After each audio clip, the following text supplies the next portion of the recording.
আসসালামু আলাইকুম বন্ধুরা। শিক্ষণীয় গল্প। এক সন্তান তার পিতার কাছে গিয়ে নরম স্বরে বলল, বাবা, আমি আর কোন দিন মসজিদে যাব না। বাবা বলল, কারণটা জানাবে কি? সন্তান বলল, সালাতের সময় আমি কিছু লোককে দেখলাম, মোবাইল নিয়ে ব্যস্ত আছে, কেউ গল্প গুজব করছে, আর অনেককে দেখলাম সালাত যথাযথভাবে আদায় না করতে। তারা শুধুই ভোন্ডামি করছে। পিতা কিছুক্ষণ চুপ থেকে বলল, আচ্ছা ঠিক আছে, তোমার সিদ্ধান্ত চূড়ান্ত করার পূর্বে তুমি কি আমাকে একটি কাজ করে দেখাতে পারবে? সন্তান বলল, কি কাজ করতে হবে? পিতা বলল, তুমি একটি পানি ভর্তি গ্লাস নিয়ে মসজিদের চারদিকে 2বার ঘুরে আসবে, আর খেয়াল করতে হবে যেন পানি এক ফোঁটাও না পড়ে।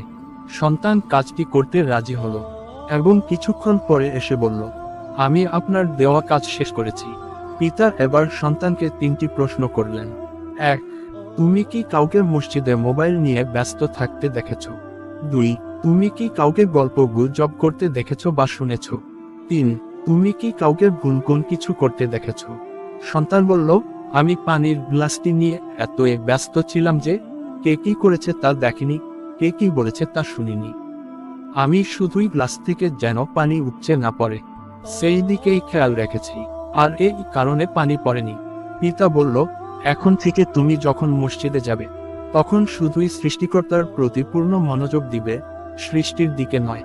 তাহলেই তুমি মহান আল্লাহর ঘরের পূর্ণ রহমত আশা করতে পারবে। আল্লাহ আমাদের সকলকে সালাতের ব্যাপারে মনোযোগী হওয়ার তৌফিক প্রদান করুক। আমিন।